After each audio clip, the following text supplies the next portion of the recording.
Scott Benton, so interesting that you studied theology as an undergraduate and then did a master's in theology. Is that because faith is a big part of your life? Yes, absolutely. Faith's a huge part of my life, and it always has been. I always thought at one stage, funnily enough, at university, I was going to become an Anglican priest. Some of my friends still quote that back to me, the fact that I've got a calling of a different kind, obviously going into politics, rather than the church. And I mean, in terms of my daily life in politics and the job, it certainly keeps me grounded. I think having a faith is good as a politician, and more broadly, because again, not only installs an important set of values, but after a bad day, it sometimes puts everything into perspective. But there is a bigger picture beyond the latest government headlines or the latest policy. So it's incredibly helpful to me. I love my degree at university as well. In my master's, I specialise in the Old Testament. It's still my favourite book to read. Narrative of Joshua, Judges, Samuel and Kings is a part of Israel occupying the Holy Land, and some of those stories are absolutely fascinating. It's the best piece of literature which has ever been produced. There's something in there for all times, all seasons in life, and always something for good or for bad to reflect upon in the Bible. Do you go to church? I do. I go to a variety of different churches. So this weekend, just gone, I went to 2 different churches in the constituency. I've got over 40 churches in the patch, so I tend to try and get round as many as I possibly can. I don't have a fixed church, I have to admit, but the services I enjoy mostly are what people could describe as the happy, clappy churches. And when I was in university in Nottingham, I went to a brilliant Pentecostal church where everybody gets off the seats, cheering, clapping, loud music playing. It was almost like a nightclub. I've been to quite a nightclubs, believe it or not, then I have this Pentecostal church in Nottingham. And I think it's those types of churches which sometimes really install a bit of joy into people's lives, not diminishing the more traditional forms of worship, but I think for young people in a society which is becoming less and less religious, I think there's a reason why those churches are growing, particularly in places like Nottingham, Bristol, London. Some of the cities have a lot higher church-going rate than more traditional parts of the country, and I would expect that trend to continue. But that's what I enjoy doing when I go to church. Do you pray every day? I do. I pray for not only sort of guidance in my own life, but also politically as well, especially when it comes to some key votes ahead, such as COVID legislation, a number of different factors to weigh up. And I think seeking guidance as far as sort of weighing up those different votes and thoughts and different opinions on either side, I do find that very, very helpful. Interesting. You're gay. Tell me when you came out. Well, funnily enough, only just before I was married. So my friends have known, close friends have known for a number of years, but I told my parents just before I got married, which was last year. Wow. So I think it was a shock in some regards, but probably less so in other aspects. And they were very, very supportive. And I got married in November last year. So it was a classic lockdown romance, if you like, for want of a better thing, whilst obeying all COVID rules and restrictions, naturally, at various points over the last 2 years. And yeah, we had a lovely ceremony in the House of Commons, which was in November. And funnily enough, the Speaker imposed some rules about not being able to have outside events in Parliament at the beginning of November, and we were very worried the ceremony wouldn't actually take place. So it was a bit of a last-minute thing when we finally got the green light days ahead and everything fell into place. But enjoying married life, it certainly adds a bit of perspective, because before then, before I was in a relationship, I used to probably spend 80 hours a week on the job. Every spare moment of the day was responding to emails and canvassing. So I think it does help to have a bit more of a well-rounded view of life, and obviously having a marriage and a partner's part of that. I'm stunned that you only told your parents last year. This is not.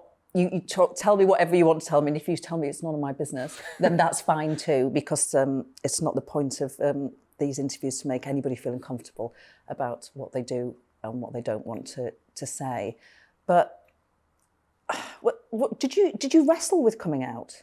Is that why you came out so recently? I think it's every person's different, and people when they grow up gay or straight have different challenges in life. I think people from the LGBT background often have particular challenges when they're growing up, which sometimes the media and different people within society don't fully acknowledge or understand. Having a faith sometimes makes that equally hard to reconcile the two. So I always said if I was in a position to commit to a long-term partner, obviously I would make sure the most important people in my life knew about that, but it's a very personal decision for many people, including me. So I think I made the correct decision to let people know when I was fully ready, and that just happened to be when I was ready to walk down the aisle, so to speak, with the person I loved. Well, I'm pleased that you're very happy in your marriage. Has your sexuality, has there ever been a conflict with your faith? I spoke to Wes Streeting some time ago, and he also has faith, and he said, he came out much earlier than you, but he said there was a conflict for him. I think there is for most people who are religious, not just the Christian faith, but other faiths as well. Judaism and Islam both have particular views on gay people and homosexuality as well. So it is difficult. When you read the traditional scriptures, when you go to some Christian churches within the UK who still have a very definitive view on the issue, I think it can sometimes be hard for people growing up and reconciling their own personality, their own feelings, and with what they sometimes perceive to be how they should be in life, or what the church sometimes wants people to be. So it is a very, very difficult process, I think, for people of faith who are from the LGBT community to reconcile the two. Again, it's all part of growing up, not just within your Christian faith, but more broadly as a person as well. And it's an interesting point within society because we haven't really settled that issue as far as church teaching and homosexuality or marriage is concerned. Churches have varying different views on the issue. And of course, you still can't get married as a gay man within a church, which personally I feel is a correct approach. I think legislating for same-sex marriage was the right thing to do. Obviously, varying countries have done it at different points as well. But ultimately, we couldn't have a position where the government would force the Roman Catholic Church or the Anglican Church to conduct same-sex marriages, because there is a sphere of what the government thinks is appropriate in society, but there's also a religious realm as well. And I think it's quite natural that churches and different organisations move at their own speed and do what they are comfortable with. So I would always support their decisions to insist on their teachings in this area, as well as different areas of public life as well. For those politicians with faith, abortion can also be an issue. Is it for you? Abortion is an issue for me. I remember one of the first public speeches I gave was at university to a pro-life audience on the issue as well. So obviously people have their own different views on abortion, but my concern is sometimes we speak about people's rights in society, but sometimes the most vulnerable of all people and human beings within society is sometimes forgotten, and there's nobody more vulnerable than an innocent unborn child as well. And of course, we need to preserve and protect the rights of mothers and women, but there's also a second part to this as well, and that's encouraging people to seek the proper advice if they do fall pregnant and maybe they don't want a child. There's other ways of doing things as well. And I think sometimes we don't hear enough about that other side of the argument and the rights of the unborn child. It's something I do feel very strongly about, and not just faith-based as well. I think if I wasn't a Christian, I'd still generally have the same view as many people on the socially conservative right of the Conservative Party and the Republicans in the US do. But again, this is an issue which hasn't been fully resolved either at the moment. The government's making a decision about whether COVID regulations regarding abortion should lapse or become permanent as well. So again, this is very much a live topic upon which different people have different opinions. But the key thing is, whether it be Conservative or Labour, that people are able to speak freely on the issue, because rightly so, it's not a party-whipped issue. It's not something where you should always hold the party line. People naturally have their own views on it, and I think they have the right to express those as well. Now, you expressed a very controversial position in December, so just a couple of months ago, you said that you would support the death penalty in certain scenarios. Was that something that you just said because you happened to be on television that day, or is that a long thought through, sincerely held view that you have had? It's the latter, Gloria. It's a view I've had for many days and many years. In fact, I remember having a sixth form debate on the issue when we were in the sociology A-level class. I've always thought it quite bizarre that people who commit the most heinous, evil acts in society, as a society or a community, we don't feel it appropriate to reflect our revulsion or disgust at this seriousness of those crimes by meriting the only viable option on the table, which is to show our disappointment, disgust, and that would be to take that person's life away, to feel and to show as a society how awful that crime is. And I think there are a number of different incidents and appalling acts, both here and in America over the last few years, the killing of Lee Rigby, for example, where the vast majority of people are so revulsed by that crime that there's only one fitting punishment, and that would be the death penalty. And it's something which I know the vast majority of your viewers and my constituents would support as well. And sometimes in politics, you can't say the unthinkable or the unspeakable. And this is certainly one of those points, the death penalty, where there would be many MPs, predominantly in the Conservative Party, who think the same, but who aren't necessarily prepared to put their head above the power pit and to go on the record. I think the Home Secretary, for example, is one person who's expressed similar views in the past. And I'm not likening it to Brexit because Brexit took its own natural way. I don't think we'll ever have the death penalty restored in the UK for good or for bad. But sometimes in public life, when somebody commits an awful act and politicians speak in favour of the death penalty, it can alter the debate. And there will be people listening at home, Gloria, who think, well, thank goodness somebody else has actually expressed my view in public life and who hasn't held to the politically correct version of what people can and cannot say. And if I do nothing in politics, having public debates on these issues and being somebody who's prepared to say the unspeakable, that's certainly something I would look to do. You are elected at a time when one of your colleagues, Sir David Amess, is murdered. That came just a few years after the Labour Party MP, Jo Cox, was murdered, both at constituency surgeries. Do you feel safe in this job? Yes and no, to tell you the honest truth. So, for example, Gloria, MPs now have access to security guards at constituency surgeries.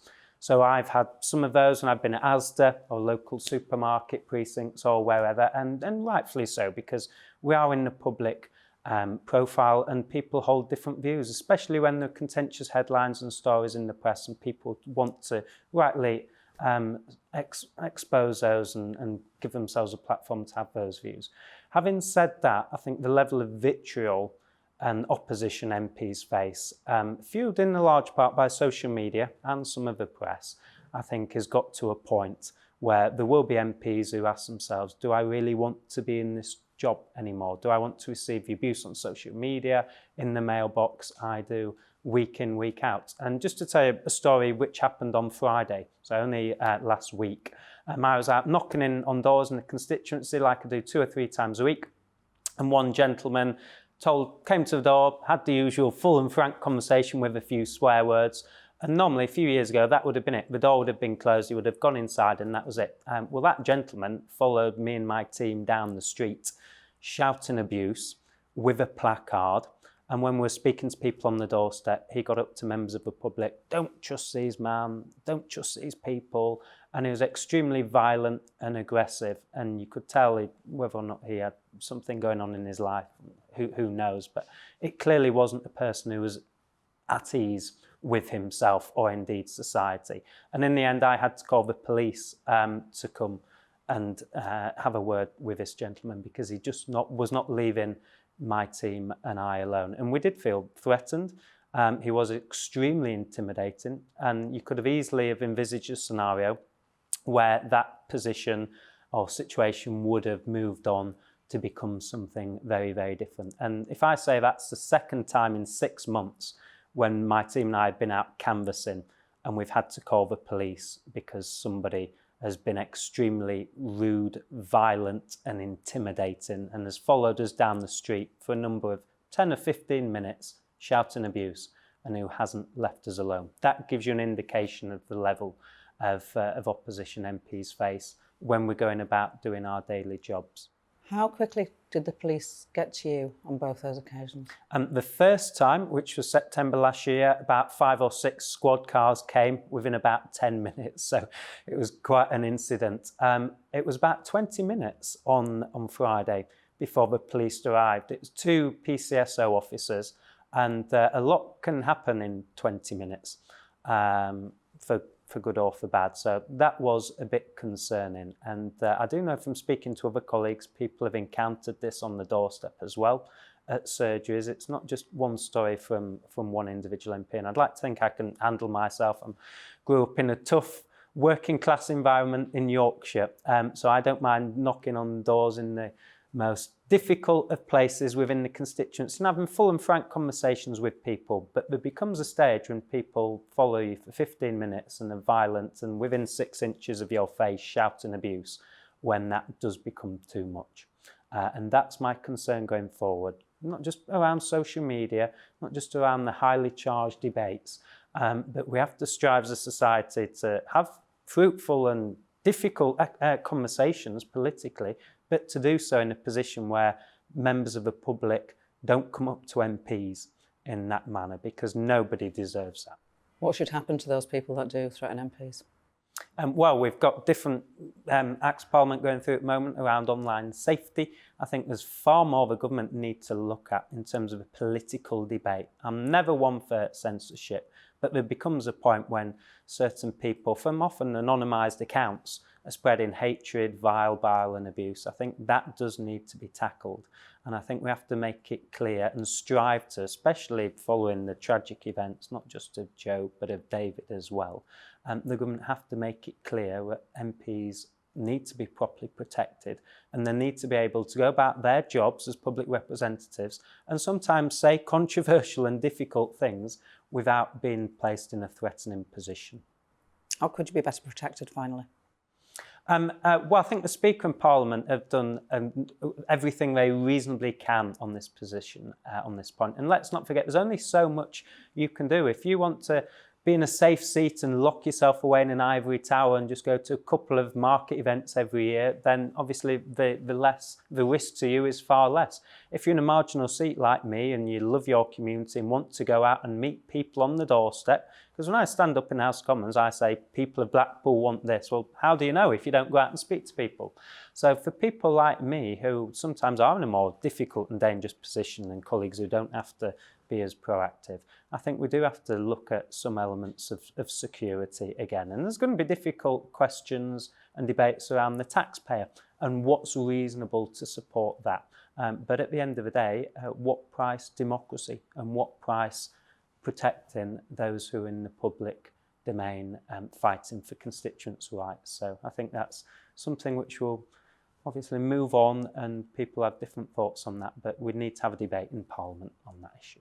Very straight talking. Some people will love what you said. Some people you'll create a right Twitter storm by some of the things that you said. That's life as an MP. Indeed. But thank you for your straight talking. Thank you, you, Scott Benton.